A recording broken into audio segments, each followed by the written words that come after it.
എല്ലാവർക്കും G K tips PSCയിലേക്ക് സ്വാഗതം.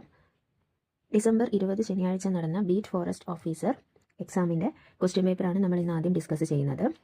ഇതിൽ ഒന്നാമത്തെ ക്വസ്റ്റ്യൻ, ചുവടെ തന്നിരിക്കുന്ന സംഭവങ്ങളുടെ ശരിയായ കാലഗണന രീതി തിരഞ്ഞെടുക്കുക. 1. പാരീസിലെ ബാസ്റ്റൽ കോട്ടയുടെ പതനം. 2. ബോസ്റ്റൺ ടീ പാർട്ടി സംഭവം. 3. ഫ്രഞ്ച് മനുഷ്യാവകാശ പ്രഖ്യാപനം. Options A 2-1-3, B 3-1-2, C 2-3-1, D 3-2-1. ശരിയായ കാലഗണന രീതി തിരഞ്ഞെടുക്കാനാണ് പറഞ്ഞത്. ആൻസർ വരെ ഓപ്ഷൻ എ ആണ്, 2-1-3. അതായത് ആദ്യം നടന്നത് ബോസ്റ്റൺ ടീ പാർട്ടി സംഭവം, പിന്നത്തത് പാരീസിലെ ബാസ്റ്റൽ കോട്ടയുടെ പതനം, അവസാനം ഫ്രഞ്ച് മനുഷ്യാവകാശ പ്രഖ്യാപനം. രണ്ടാമത്തെ ക്വസ്റ്റ്യൻ, ചുവടെ തന്നിരിക്കുന്ന സംഭവങ്ങളിൽ ഡച്ചുകാരുമായി ബന്ധപ്പെട്ടത് ഏതാണ്? എ ഉദയംപേരൂർ സുന്നഹദോസ്, ബി ആറ്റിങ്ങൽ കലാപം, സി കുറിച്യ കലാപം, ഡി കുളച്ചൽ യുദ്ധം. ഡച്ചുകാരുമായി ബന്ധപ്പെട്ടതാണ് ചോദിച്ചത്. ഓപ്ഷൻ ഡി കുളച്ചൽ യുദ്ധമാണ് ആൻസർ. 3. പോളവാരം ജലസേചന പദ്ധതി നിർമ്മിച്ചിരിക്കുന്നത് ഏത് നദിയിലാണ്? Options A Godavari, B Krishna, C Narmada, D Mahanadi. Polavaram ജലസേചന പദ്ധതി നിർമ്മിച്ചിരിക്കുന്നത് answer option A Godavari. 4. Gaza യുദ്ധം സംബന്ധിച്ച് ചുവടെ തന്നിരിക്കുന്നവയിൽ ശരിയായ പ്രസ്താവനകൾ ഏതാണ്? 1. ഗാസ യുദ്ധം അവസാനിപ്പിക്കാനുള്ള ഉച്ചകോടി 2025 ഒക്ടോബർ 13 ഈജിപ്തിലെ ഷരം അൽ ഷൈഖിൽ നടന്നു. 2. അമേരിക്കൻ പ്രസിഡന്റ് ഡൊണാൾഡ് ട്രംപും ഈജിപ്തിലെ പ്രസിഡന്റ് അബ്ദുൾ ഫത്ത അൽ സീസിയുമാണ് അധ്യക്ഷത വഹിച്ചത്. 3. ബന്ദികളെ കൈമാറുന്നത് സംബന്ധിച്ച് ഉച്ചകോടി തീരുമാനം എടുത്തില്ല. ഓപ്ഷൻസ് എ 1-2, ഒന്നാമത്തേതും രണ്ടാമത്തേതും മാത്രം, ബി ഒന്നാമത്തേതും മൂന്നാമത്തേതും മാത്രം, സി രണ്ടാമത്തേതും മൂന്നാമത്തേതും മാത്രം, ഡി എല്ലാ പ്രസ്താവനകളും. ഗാസ യുദ്ധം സംബന്ധിച്ച് ശരിയായ പ്രസ്താവനയാണ് ചോദിച്ചത്.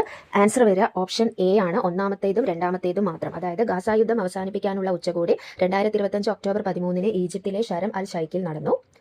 അമേരിക്കൻ പ്രസിഡന്റ് ഡൊണാൾഡ് ട്രംപും ഈജിപ്തിലെ പ്രസിഡന്റ് അബ്ദുൾ ഫത്ത അൽ സീസിയുമാണ് അധ്യക്ഷത വഹിച്ചത്. അപ്പം ഒക്ടോബറിലെ കറണ്ട് അഫെയർ വരെ ഡിസംബറിലെ എക്സാമിന് ചോദിച്ചിട്ടുണ്ട്. അഞ്ചാമത്തെ ക്വസ്റ്റ്യൻ, ചുവടെ തന്നിരിക്കുന്നവയിൽ ശരിയായ ജോഡികൾ ഏതെല്ലാമാണ്? 1. ഹിതകാരിണി സമാജം വീരേശലിംഗം, 2. സ്വാഭിമാന പ്രസ്ഥാനം EV Ramaswamy Naicker, 3. Arya Samaj Swami Vivekanandan. Options A ഒന്നാമത്തേത് മാത്രം, ബി ഒന്നാമത്തേതും മൂന്നാമത്തേതും മാത്രം, സി ഒന്നാമത്തേതും രണ്ടാമത്തേതും മാത്രം, ഡി രണ്ടാമത്തേതും മൂന്നാമത്തേതും മാത്രം. ശരിയായ ജോഡികളാണ് ചോദിച്ചത്. ആൻസർ വരെ ഓപ്ഷൻ സി ആണ്, 1ഉം 2ഉം മാത്രം. അതായത് ഹിതകാരിണി സമാജം വീരേശലിംഗം ശരിയാണ്, സ്വാഭിമാന പ്രസ്ഥാനം EV രാമസ്വാമി നായ്ക്കർ ശരിയാണ്, ആര്യ സമാജം നമുക്കറിയാം സ്വാമി ദയാനന്ദ സരസ്വതിയാണ് ആൻസർ വരേണ്ടത്. അപ്പോൾ ഇവിടെ ആൻസർ ഓപ്ഷൻ സി ആണ്. ആറാമത്തെ ക്വസ്റ്റ്യൻ, ഗാന്ധിജിയുമായി ബന്ധപ്പെട്ട് ചുവടെ നൽകിയിരിക്കുന്ന പ്രസ്താവനകളിൽ ശരിയായവ ഏത്? 1. ചൗരി ചൗര സംഭവത്തെ തുടർന്നാണ് നിയമലംഘന സമരം പിൻവലിച്ചത്. 2. ചമ്പാരനിലെ സമരം നീലം കർഷകർക്ക് വേണ്ടിയായിരുന്നു. 3. ക്വിറ്റ് ഇന്ത്യ സമരത്തിന് തുടക്കം കുറിച്ചത് ഡൽഹിയിൽ വെച്ചായിരുന്നു. ഓപ്ഷൻസ് ഒന്നാമത്തേത് മാത്രം, ബി ഒന്നാമത്തേത് മൂന്നാമത്തേത് മാത്രം, സി രണ്ടാമത്തേത് മൂന്നാമത്തേത് മാത്രം, ഡി രണ്ടാമത്തേത് മാത്രം. ഗാന്ധിജിയുമായി ബന്ധപ്പെട്ട ശരിയായ പ്രസ്താവനയാണ് ചോദിച്ചത്. ആൻസർ വരെ ഓപ്ഷൻ ഡി ആണ്, രണ്ടാമത്തേത് മാത്രം. 7. ഭൂമിയും ചന്ദ്രനും സൂര്യനും നേർരേഖയിൽ വരുമ്പോൾ രൂപപ്പെടുന്ന വേലി. ഓപ്ഷൻസ് എ വാവുവേലി, ബി സപ്തമി വേലി, സി വേലിയിറക്കം, ഡി മിശ്രിത വേലി. ഭൂമിയും ചന്ദ്രനും സൂര്യനും നേർരേഖയിൽ രൂപപ്പെടുമ്പോൾ വരുന്ന വേലി. ആൻസർ ഓപ്ഷൻ എ വാവുവേലി. സെയിം ക്വസ്റ്റ്യൻ കഴിഞ്ഞ വീഡിയോയിൽ ഡിസ്കസ് ചെയ്ത ക്വസ്റ്റ്യൻ പേപ്പറിലും ഉണ്ടായിരുന്നു. എട്ടാമത്തെ ക്വസ്റ്റ്യൻ, ഉപദ്വീപീയ പീഠഭൂമിയിലെ ഏറ്റവും ഉയരം കൂടിയ കൊടുമുടി ഏത്? Options A Anamudi, B Doddabetta, C Kanchenjunga, D Everest. ഉപദ്വീപീയ പീഠഭൂമിയിലെ ഏറ്റവും ഉയരം കൂടിയ കൊടുമുടി. Answer option A Anamudi. 9. Khadar ഏത് മണ്ണിന്റെ വകഭേദമാണ്? എ കരിമണ്ണ്, ബി എക്കൽ മണ്ണ്, സി വനമണ്ണ്, ഡി ലവണമണ്ണ്. ഗാദർ ഏത് മണ്ണിന്റെ വകഭേദമാണ്? ആൻസർ ഓപ്ഷൻ ബി എക്കൽ മണ്ണ്. 10. അന്തരീക്ഷ ആർദ്രത അളക്കുന്ന ഉപകരണം. Options A hygrometer, B anemometer, C wind vane, D thermometer. അന്തരീക്ഷ ആർദ്രത അളക്കുന്ന ഉപകരണം ഓപ്ഷൻ എ ഹൈഗ്രോമീറ്റർ. 11. പകലത്തെ സൂര്യതാപമേറ്റ് പർവ്വത ചെരുവിലെ വായു വികസിച്ചുയരുന്നത് മൂലം താഴ്വരയിൽ നിന്ന് പർവ്വത മുകളിലേക്ക് കാറ്റ് വീശുന്നത് എങ്ങനെ അറിയപ്പെടുന്നു? എ പർവ്വതക്കാറ്റ്, ബി താഴ്വരക്കാറ്റ്, സി കടൽക്കാറ്റ്, ഡി കരക്കാറ്റ്. പകലത്തെ സൂര്യതാപമേറ്റ് പർവ്വത ചെരുവിലെ വായു വികസിച്ചുയരുന്നത് മൂലം താഴ്വരയിൽ നിന്ന് പർവ്വത മുകളിലേക്ക് കാറ്റ് വീശുന്നത്. ആൻസർ വരെ ഓപ്ഷൻ ബി താഴ്വരക്കാറ്റ്. 12. 2025 വയലാർ സാഹിത്യ പുരസ്കാരത്തിന് അർഹനായത് ആര്? Options A E Santhosh Kumar, B Ashokan Cheruvil, C Benyamin, D Subhash Chandran. 2025 Vayalar സാഹിത്യ പുരസ്കാരത്തിന് അർഹനായത് option A E Santhosh Kumar. 13. Colony ഭരണകാലത്തെ ഇന്ത്യൻ സമ്പദ് വ്യവസ്ഥയെക്കുറിച്ച് ശരിയായ പ്രസ്താവന ഏത്? പ്രസ്താവന 1. കാർഷിക മേഖല മുരടിപ്പിലായിരുന്നു, അതായത് സ്റ്റാഗ്നേഷൻ ആയിരുന്നു. പ്രസ്താവന 2. കാർഷിക മേഖലയിലെ വാണിജ്യവൽക്കരണം കർഷകരെ നാണ്യവിളകളിൽ നിന്നും ഭക്ഷ്യവിളകളിലേക്ക് ആകർഷിച്ചു. പ്രസ്താവന 3. ഭൂവുടമ സമ്പ്രദായം കാർഷിക മുരടിപ്പിന്റെ പ്രധാന കാരണമായി. കോളനി ഭരണകാലത്തെ ഇന്ത്യൻ സമ്പദ് വ്യവസ്ഥയെക്കുറിച്ചുള്ള ശരിയായ പ്രസ്താവനയാണ്. ഓപ്ഷൻസ് എ പ്രസ്താവന 1, 2, 3 ശരി, ബി പ്രസ്താവന 1, 2 ശരി, സി പ്രസ്താവന 1, 3 ശരി, ഡി പ്രസ്താവന 2, 3 ശരി. ആൻസർ വരിക ഓപ്ഷൻ സി ആണ്, പ്രസ്താവന 1, 3 ശരി. കാർഷിക മേഖല മുരടിപ്പിലായിരുന്നു. ഭൂവുടമ സമ്പ്രദായം കാർഷിക മുരടിപ്പിന്റെ പ്രധാന കാരണമായി. 14. ഹരിത വിപ്ലവത്തിന്റെ രണ്ടാം ഘട്ടം ആരംഭിച്ചത്. ഓപ്ഷൻസ് എ 1960 പകുതി മുതൽ 1970 പകുതി വരെ, ബി 1970 പകുതി മുതൽ 1980 പകുതി വരെ, സി 1960 മുതൽ 1980 വരെ, ഡി ഇതൊന്നുമല്ല. ഹരിത വിപ്ലവത്തിന്റെ രണ്ടാം ഘട്ടം ആരംഭിച്ചത്. ആൻസർ വരെ ഓപ്ഷൻ ബി 1970 പകുതി മുതൽ 1980 പകുതി വരെ. അപ്പോൾ ഹരിത വിപ്ലവവുമായി ബന്ധപ്പെട്ട് 2025 ചോദിച്ച നമ്മൾ ഇതുവരെ ഡിസ്കസ് ചെയ്ത ക്വസ്റ്റ്യൻ പേപ്പറിൽ ചോദിച്ച മൂന്നാമത്തെ ക്വസ്റ്റ്യൻ ആണ് ഇത്. മൂന്നാമത്തെ 4ാമത്തെ ക്വസ്റ്റ്യൻ ആണ് ഇത്. ഇനി 15 താഴെ നൽകിയിരിക്കുന്ന പ്രസ്താവനകൾ വായിച്ച ശേഷം ശരിയായ ഉത്തരം തിരഞ്ഞെടുത്തെഴുതുക. 1. ലോക വ്യാപാര സംഘടന WTO 1991 നിലവിൽ വന്നു. 2. ഗാട്ടിന്റെ പിൻഗാമിയായിരുന്നു WTO. 3. ഗാട്ട് സ്ഥാപിതമായ വർഷം 1948 ആയിരുന്നു. ഓപ്ഷൻസ് A 1, 2, 3 ശരി, B 1, 2 ശരി, C 2, 3 ശരി, D 1, 3 ശരി. ആൻസർ വരിക ഓപ്ഷൻ C ആണ്, 2, 3 ശരി. അതായത് ഗാട്ടിന്റെ പിൻഗാമിയായിരുന്നു WTO. ഗാട്ട് സ്ഥാപിതമായ വർഷം 1948 ആയിരുന്നു. 16. ഒരു രാജ്യത്തിന്റെ ആരോഗ്യപരമായ അവസ്ഥ മനസ്സിലാക്കാൻ ഉപയോഗിക്കുന്ന സൂചകം. A ശിശുമരണ നിരക്ക്, B ആയുർദൈർഘ്യം, C പകരുന്നതും അല്ലാത്തതുമായ അസുഖങ്ങളുടെ സാന്നിധ്യം, D ഇതെല്ലാം. ഒരു രാജ്യത്തിന്റെ ആരോഗ്യപരമായ അവസ്ഥ മനസ്സിലാക്കാൻ ഉപയോഗിക്കുന്ന സൂചകം. ആൻസർ ഓപ്ഷൻ D ഇതെല്ലാം. ശിശുമരണ നിരക്ക്, ആയുർദൈർഘ്യം, പകരുന്നതും അല്ലാത്തതുമായ അസുഖങ്ങളുടെ സാന്നിധ്യം. 17. നീതി ആയോഗുമായി യോജിക്കാത്ത പ്രസ്താവന ഏത്? A നീതി ആയോഗ് ഒരു ഭരണഘടനാ സ്ഥാപനമാണ്. B സഹകരണ ഫെഡറലിസം ഉൾക്കൊള്ളുന്നു. C പദ്ധതികളുടെ നിരീക്ഷണവും വിലയിരുത്തലും നടത്തുന്നു. D നീതി ആയോഗ് ഊന്നൽ നൽകുന്നത് സാങ്കേതിക വിദ്യയുടെ നവീകരണത്തിലൂടെയുള്ള പദ്ധതികൾക്കും സംരംഭങ്ങൾക്കും. നീതി ആയോഗുമായി യോജിക്കാത്ത പ്രസ്താവനയാണ് ചോദിച്ചത്. ആൻസർ വരെ ഓപ്ഷൻ A ആണ്. നീതി ആയോഗ് ഒരു ഭരണഘടനാ സ്ഥാപനമാണ് എന്നുള്ളത് തെറ്റാണ്. 18. ഇന്ത്യയുടെ G20 പ്രസിഡൻസിയുടെ പ്രമേയം 2023 പ്രമേയമാണ് ചോദിച്ചത്.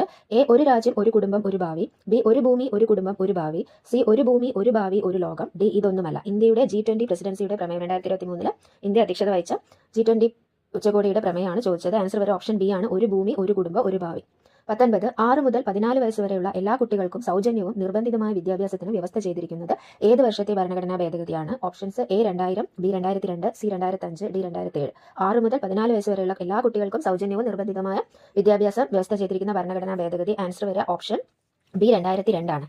20. താഴെ തന്നിരിക്കുന്ന പ്രസ്താവനകളിൽ തെറ്റായത് കണ്ടെത്തുക. A അനുച്ഛേദം 38 തുല്യനീതിയും സൗജന്യ നിയമസഹായവും, B അനുച്ഛേദം 44 സിവിൽ നിയമസംഹിത, C അനുച്ഛേദം 63 ഭാരതത്തിന് ഒരു ഉപരാഷ്ട്രപതി, D അനുച്ഛേദം 79 പാർലമെന്റ് രൂപീകരണം. തെറ്റായതാണ് ചോദിച്ചത്. ആൻസർ വരെ ഓപ്ഷൻ A ആണ്, അനുച്ഛേദം 38 തുല്യനീതിയും സൗജന്യ നിയമസഹായവും.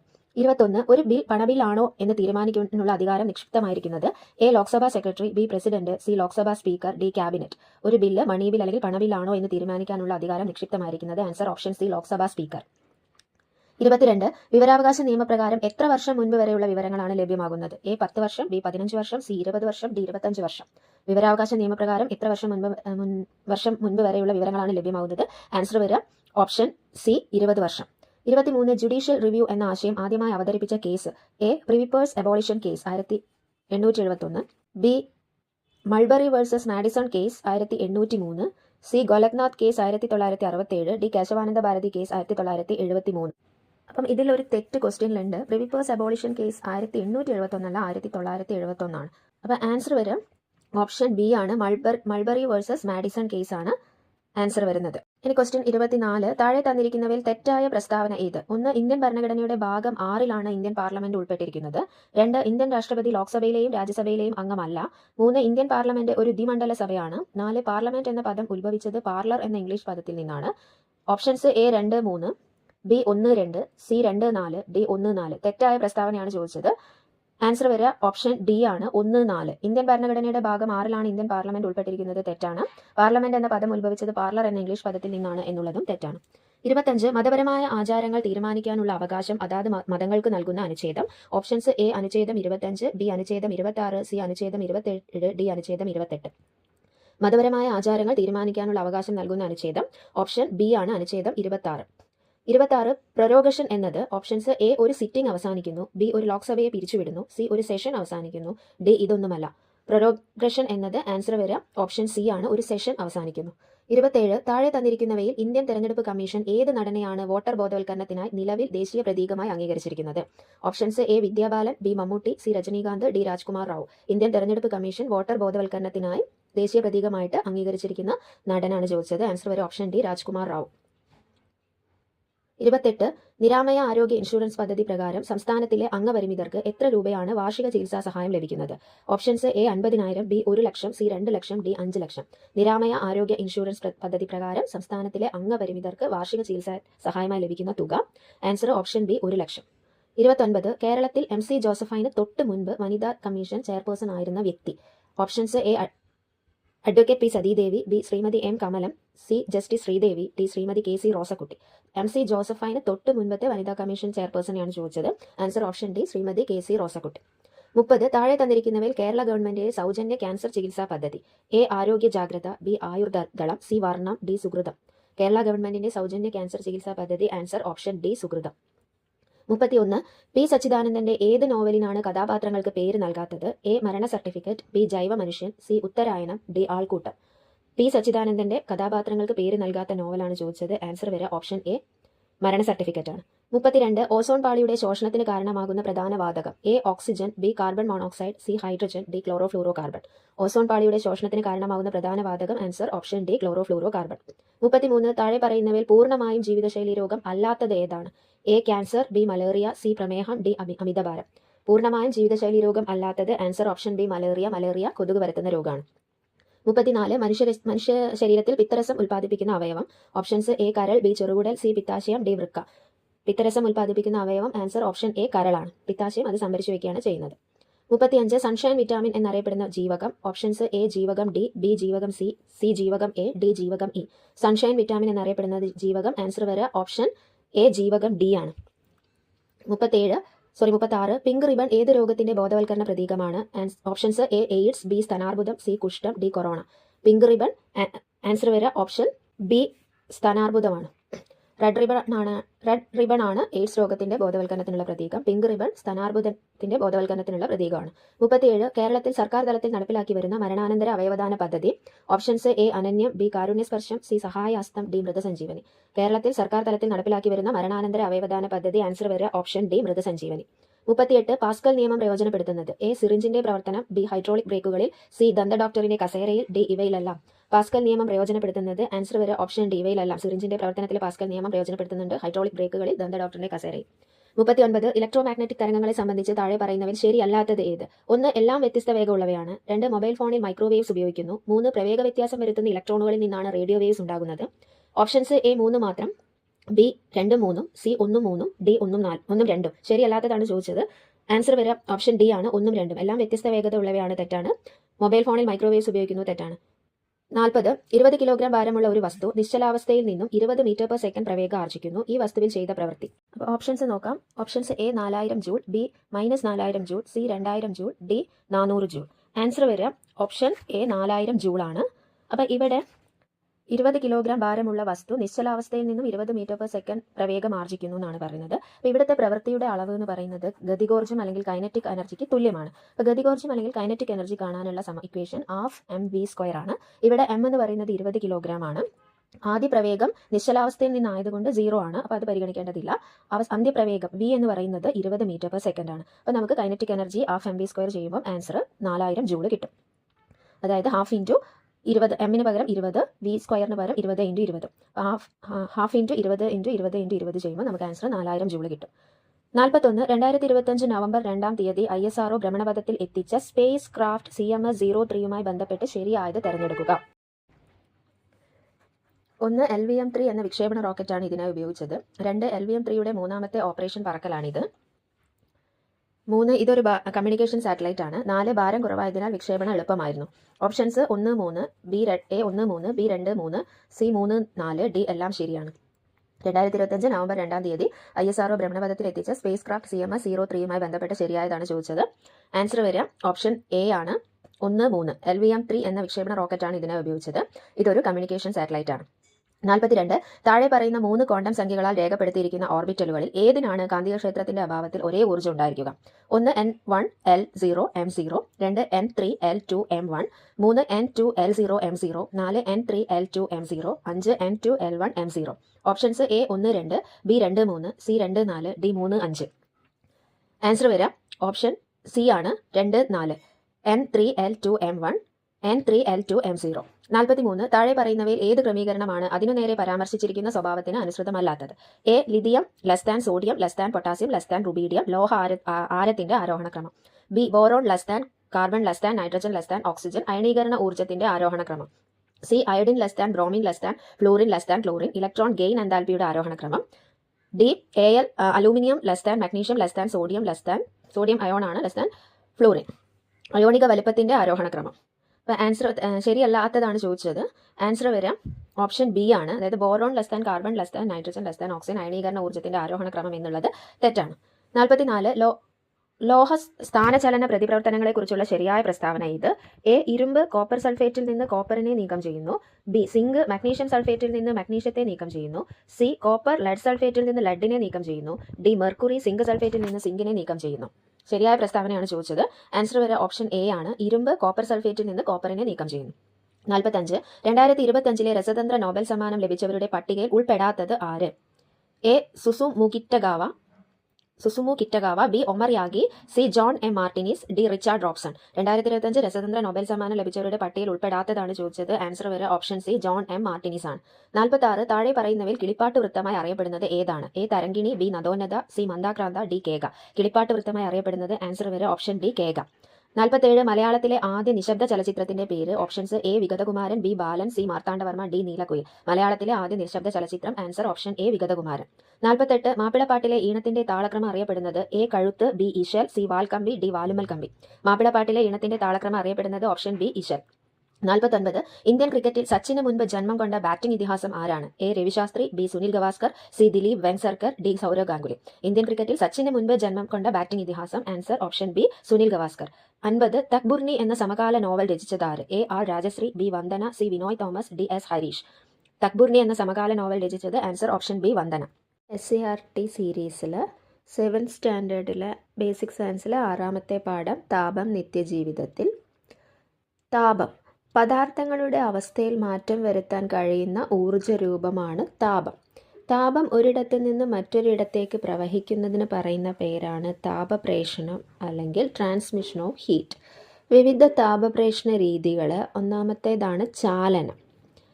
ഇപ്പോൾ ഒരു ലോഹക്കമ്പിയുടെ ഒരറ്റത്ത് താപം ലഭിക്കുമ്പോൾ ആ ഭാഗത്തുള്ള തന്മാത്രകൾ താപം സ്വീകരിച്ച് തൊട്ടടുത്ത തന്മാത്രകളിലേക്ക് കൈമാറ്റം ചെയ്യുന്നു. ഇത്തരത്തിൽ താപം കൈമാറി പ്രേഷണം ചെയ്യപ്പെടുന്ന രീതിയാണ് ചാലനം. ഖരവസ്തുക്കളിൽ താപം പ്രേഷണം ചെയ്യപ്പെടുന്നത് ചാലനം വഴിയാണ്. അതായത് തന്മാത്രകൾ താപം സ്വീകരിച്ചിട്ട് തൊട്ടടുത്ത തന്മാത്രകളിലേക്ക് കൈമാറ്റം ചെയ്യുന്ന രീതിയാണ് ചാലനം. ഖരവസ്തുക്കളിൽ താപപ്രേഷണം നടക്കുന്നത് ചാലനം വഴിയാണ്.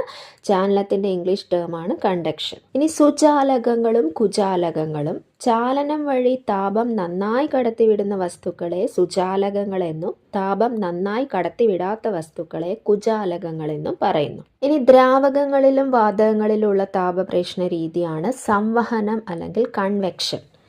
വാതകങ്ങളിലും ദ്രാവകങ്ങളിലും തന്മാത്രകളുടെ സ്ഥാനമാറ്റം മുഖേന നടക്കുന്ന താപപ്രേഷണ രീതിയാണ് സംവഹനം. ചാലനം എന്ന് പറഞ്ഞാൽ തന്മാത്രകൾ താപം സ്വീകരിച്ച് കൈമാറ്റം ചെയ്യുന്നതാണ് ചാലനം.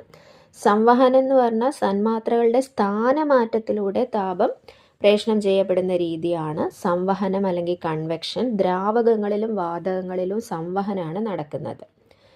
അടുത്ത രീതിയാണ് വികിരണം അല്ല റേഡിയേഷൻ. മാധ്യമത്തിൻ്റെ സഹായമില്ലാതെ താപം പ്രേഷണം ചെയ്യപ്പെടുന്ന രീതിയാണ് വികിരണം. വികിരണം വഴി എല്ലാ ദിശയിലേക്കും താപം പ്രേഷണം ചെയ്യപ്പെടുന്നു. സൂര്യൻ്റെ താപം ഭൂമിയിലെത്തുന്നത് വികിരണം വഴിയാണ്.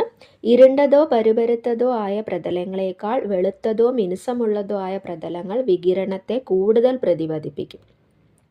മാധ്യമത്തിൻ്റെ സഹായമില്ലാതെ താപം പ്രേഷണം ചെയ്യപ്പെടുന്ന രീതിയാണ് വികിരണം അല്ലെങ്കിൽ റേഡിയേഷൻ. സൂര്യനിൽ നിന്നുള്ള താപം ഭൂമിയിൽ എത്തുന്നത് വികിരണം വഴിയാണ്. ഇരുണ്ടതോ പരുപരുത്തതോ ആയ പ്രതലങ്ങളേക്കാൾ വെളുത്തതോ മിനുസമുള്ളതോ ആയ പ്രതലങ്ങൾ വികിരണ താപത്തെ കൂടുതൽ പ്രതിപദിപ്പിക്കും. ഇനി ഖരവസ്തുക്കളുടെ താപീയ വികാസമാണ് പറയുന്നത്. താപം ലഭിക്കുമ്പോൾ ഖരവസ്തുക്കൾ വികസിക്കും, തണുക്കുമ്പോൾ സങ്കോചിക്കും. താപം ലഭിക്കുമ്പോൾ ഖരവസ്തുക്കൾ വികസിക്കും, തണുക്കുമ്പോൾ സങ്കോചിക്കും. ഇനി ദ്രാവകങ്ങളും ചൂടാക്കുമ്പോൾ വികസിക്കും, തണുക്കുമ്പോൾ സങ്കോചിക്കും. വാതകങ്ങളും ചൂടാക്കുമ്പോൾ വികസിക്കും, തണുക്കുമ്പോൾ സങ്കോചിക്കും. ഖരാണെങ്കിലും ദ്രാവകമാണെങ്കിലും വാതകമാണെങ്കിലും ചൂടാക്കുമ്പോൾ വികസിക്കും, തണുക്കുമ്പം സങ്കോചിക്കും. ഇനി താപനില.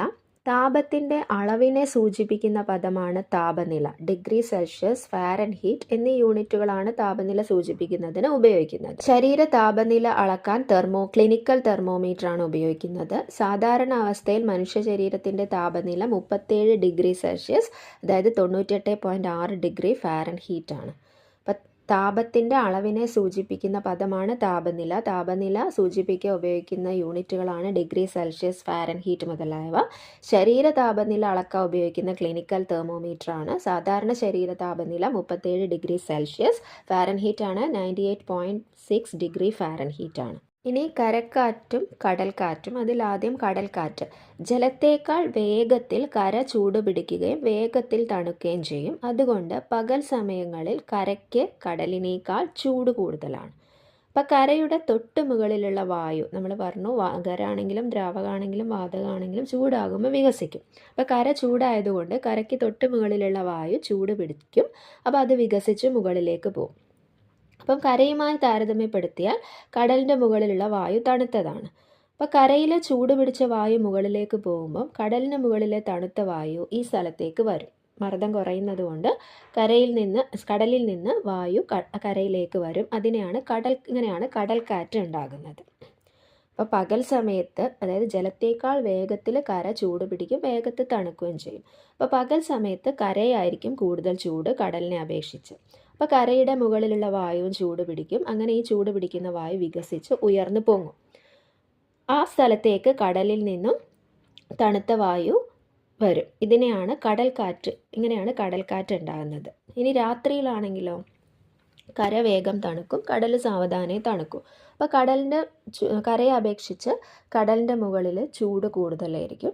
അപ്പോൾ കടലിൻ്റെ മുകളിലുള്ള വായു ചൂട് പിടിച്ച് വികസിച്ച് ഉയർന്നു പോകും. അപ്പോൾ കരയിൽ നിന്നും തണുത്ത വായു കടലിലേക്ക് വീശും. അതിനെയാണ് കരക്കാറ്റ് എന്ന് പറയുന്നത്. കടലിനേക്കാൾ വേഗത്തിൽ കര തണുക്കും. അതിനാൽ കടലിന് മുകളിലുള്ള വായുവിന് താരതമ്യേന ചൂട് കൂടുതലാണ്. അതിനാൽ കടലിന് മുകളിലെ വായു കൂടുതൽ വികസിക്കും. അപ്പോൾ കരയുടെ മുകളിലുള്ള തണുത്ത വായു കടലിലേക്ക് പ്രവഹിക്കുന്നു. ഇത് കരക്കാറ്റിന് കാരണമാകും. അപ്പോൾ ഇത്രയുമാണ് ഈ പാഠത്തിലുള്ള പ്രധാനപ്പെട്ട പോയിന്റ്സ്.